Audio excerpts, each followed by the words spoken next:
ඔය හය පුතට ලින්ක් එක දාන වැඩේ ඇවිල්ලා පැලවත්ත ගේම් එක. හරිද? උන්ට ඕනේ කරණියව පන්නලා උන්ගේ එක්ක අගමැති කරන්න. ඔක ඉන්දියාවේ ගේම් එකක්. හරණි ඇමරිකන් වාදී.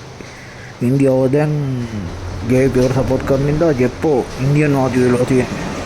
ඉතින් ඕක කොමාර රටනික පිටින් යවන්න නැදුවේ. නමුත් ආචාර්ය මාචාර්යවරු ඇතුළු විද්‍යාතුන් සෙට් එකක් කරණික පැත්තට ඉන්න ඉඳලා ජෙප්පන්ට හත් බලය ගන්න වෙලා තියෙන්නේ.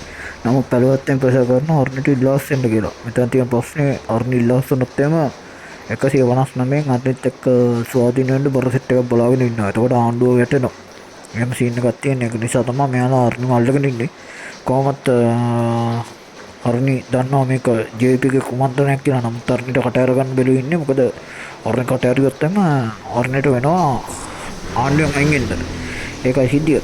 ඉතින් වෙන දේ කට්ටිය බලාගෙන ඉන්න කොහොම හරි මේ ළමයින්ගේ සිද්ධියත් එක්ක මේක උඩ දුවන ප්‍රශ්නයක් කියලා තියෙනවා දෙමව්පියෝ අතර. ඉතින් LGBTQ කියන එක සම්බන්ධයෙන් ඉතින් හර්ණි අමරසූරිය ලොකුවට කතා කරලා තියෙනවා. එතකොට ඒක ප්‍රවර්ධනය කරන්න US එකෙන් සල්ලි ගත්තා කියලා පොඩි ප්‍රශ්න ටිකක් තියෙනවා. ඉතින් ඒ පිටින් දාලා තමයි ජෙප්ප මේක ගැව්ව ප්ලෑන් කරලා ගත්ත ගේම් එක. උන් හිතපු තරම් ලොකු දෙයක් මේකෙන් කරන්න බැරි වුණා. ඉතින් කොහොම හරි හර්ණි අමරසූරියට හැබැයි මේකෙන් ලොකු ප්‍රෙෂර් එකක් ආවා. බලමු මොකද වෙන්නේ කියලා.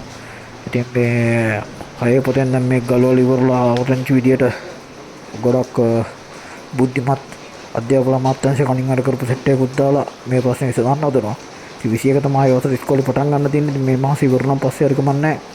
මේක ලස්සන්ට බැලන්ස් කරලා ඉවරලා ගේමක් ගහලා ඊළඟ පාර වෙනකොට මේ ප්‍රශ්න ටික විසඳන්න තමයි බලාපොරොත්තු වෙන්නේ. කොහොම හරි ඉතින් මේ කේස් එකෙන් ආණ්ඩුව ලොකු විරෝධයක් වෙලා තිනවා. ඉතින් ආණ්ඩුව අර්නිව තියන් ඉන්නවා කියන්නේ ආණ්ඩුවට තවත් විරෝධයක් එනවා.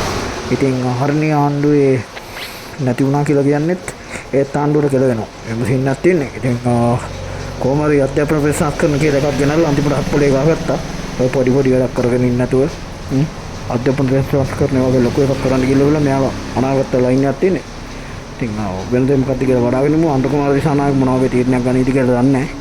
පාරිසිකාරී කියලා කිව්වා හර්නිලට කියලා හර්නිලා දන්නවා. මොකද ඉතින් හර්නිලා ඉවසගෙන ඉන්න ඇත්තටම කියනවා හර්නිලා දේශපාලනේ වැඩක් නැහැ. ජෙප් එක්ක බලද්දී හර්නිලා නිකන් මේ රොඩු කෑලි විතරයි. ඉතින් හැප්පිලා බලමු මොකද වෙන්නේ කියලා හිතන් ඉන්න ඇති හර්නි. කොහොම හරි ඉතින් මාඩිමාවේ සෙට් එකයි ජෙප් හැප්පුණා තියෙන ජෙප් දිනන කරනවා සිද්ධිය. බලමු LGBTQ ඉස්කෝල ළමයින්ට ප්‍රවර්ධනය කළා කියලා මෙයාලා ලොකු විනාශයක් කරන්න හදන්නේ. දෙමාසෙ විදියට බලමුකෝ මොකද මෙතන ඉන්නේ කියලා. බලාගෙන ඉන්න විතරයි තියෙන්නේ.